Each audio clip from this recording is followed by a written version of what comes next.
Dis.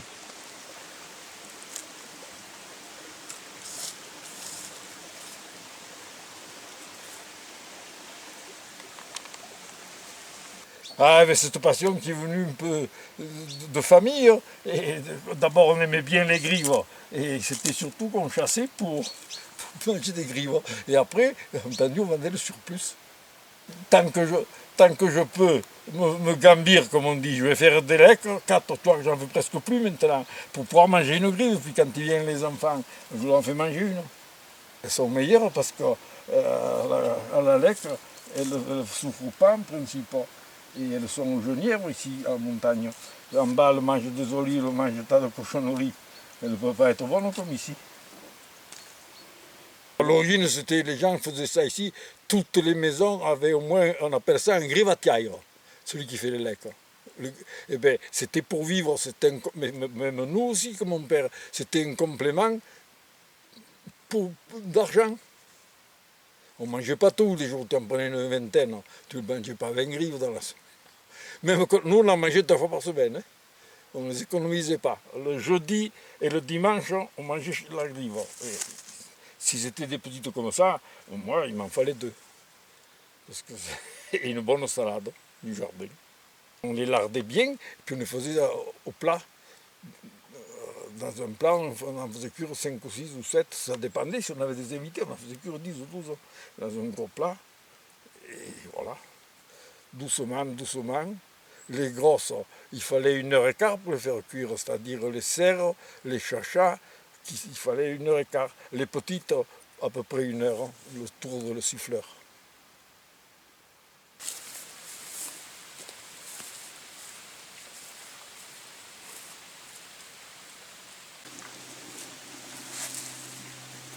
Il n'y a rien de tout ça là, hein. Je ne crois pas. Qu'est-ce que c'est ce cinéma? Il a aussi bouffé, dit. Regarde, il m'a arraché le pignon et l'a sorti par derrière. C'est une fouine. Tu vois, c'est une fouine. Elle a creusé, elle me l'a sorti, la grive par derrière. Et regarde le curvé. Regarde. Tu vois? Oh putain, il faut boucher le trou. Oh salope. Ah, si j'avais 20 ans de moins, elle ne se ferait pas vieille. Je te le dis maintenant. C'est elle qui m'enterrera. Salope. Eh bien oui, elle attaque au bonheur. C'est qui est l'autre machine. Il y en a 2 d'écorce pourtant. Dès qu'il fait froid, que ça gèle, là-dessus ça gèle pas. On appelle ça le déjaraïre en patois. Tu vois, il s'en est pris 3 déjà dit. Je suis allé, la première fois que je suis allé au lait, je crois que j'avais 6 ou 8 ans. Je vais te dire pourquoi je suis allé. Parce que c'était le 12 novembre. Mon père, ils avaient fait la bombe. Tous les anciens combattants de 14, ils étaient encore pas mal nombreux ici. Et ils avaient passé la nuit à boire et à fumer, le champagne et tout. Et le lendemain, mon père dit à ma mère, ah, je vais au lec. Il me dit, tu ne vas pas aller au lec tant que tu n'as pas dormi. Alors, elle me dit, je t'envoie à Arthur avec toi. Et je suis monté avec mon père, j'avais 8 ans, faire le tour. Pour pas qu'il s'endorme. Mais là où il y avait un endroit, c'était au soleil, ça s'appelle les Gores. Et il était fatigué, ils avaient chanté, bu partout, il faisait. Alors il s'est mis au soleil, il s'est endormi. Et moi j'étais à côté, que je faisais le pitre, tu sais ce que c'est, à 8 ans, je tournais. Et puis finalement, quand j'en ai eu marre de faire le pitre, je sais le secouer. J'ai dit, oh, c'est midi, si on descendait dîner à la maison. Oh, c'est déjà midi, ben ta mère, qu'est-ce qu'elle va dire? Oh, ben, heureusement que tu es venu, bon, allez. Oh, fan de pied. Tu te rends compte? Alors tu parles si j'ai le virus. Viens, les manger. Tiens, les bêtes l'ont mangé. Tu vois? Ça, c'est la lose, et ça, c'est le sepoun. C'est là où on appuie les bâtons. Ça, c'est le montaire. Ça, c'est le chicaire, celui qui descend.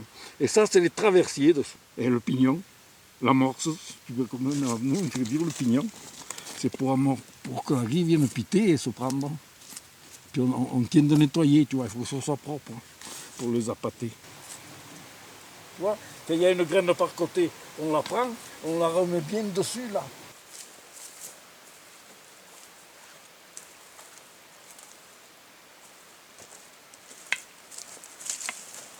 Non, je vois rien dépasser. Celle-là elle est bonne aussi, d'habitude j'en prends toujours au moins une ou deux dans l'année. Il m'est arrivé des fois d'en prendre deux sur la même lec. Qu'elles arrivent toutes les deux, une de chaque côté, ça m'est arrivé 3 fois. À l'époque, quand j'étais jeune, moi, il y avait au moins 8 ou 9 grivatiailles. On ne faisait pas beaucoup de mal à la nature. Moins qu'actuellement avec les nouveaux systèmes de chasse ou autres. Parce que là, on ne peut pas dire qu'on l'a tuée, elle s'est suicidée. Je ne peux pas être démenti.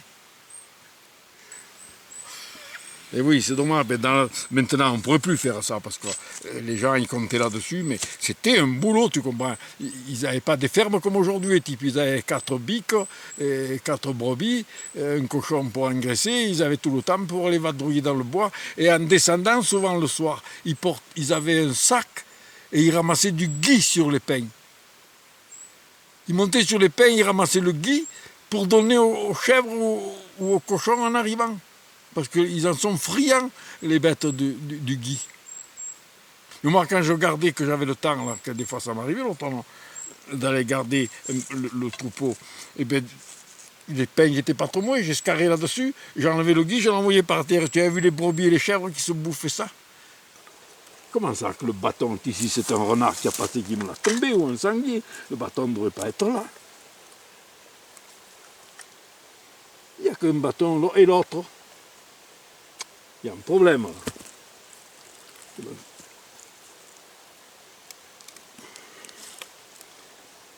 Il manque de chicaille. Généralement, le bâton tord un peu, tu vois. Regarde comme il s'est... Et où il est l'autre? Possible. Ah ben il est là. Celui-là, c'est normal. Le chicaille, quand elle tombe, en principe, il doit venir d'ici ou là-bas. Il ne doit pas rester sous la lèque. Mais celui-là, j'étais étonné qu'il soit là-bas à côté.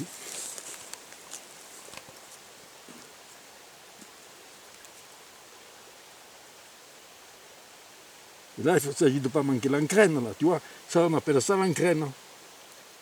Là, la petite faille que j'ai fait dans le montagne.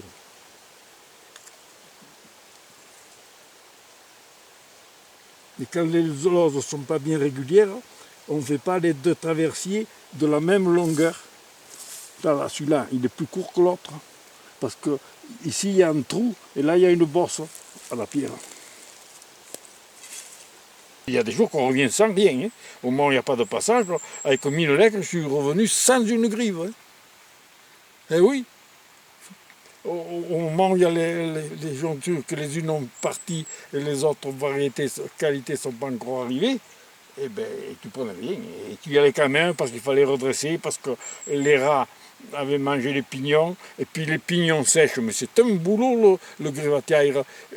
Quand il fait soleil, l'amorce sèche, il faut les changer. C'est pour ça qu'on voit que des paniers, on fout le vieux en l'air et on met un neuf.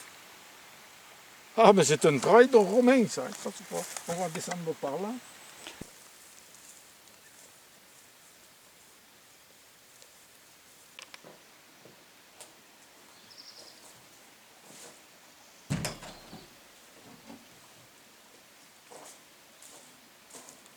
Allez, on va boire un coup, on a bien mérité.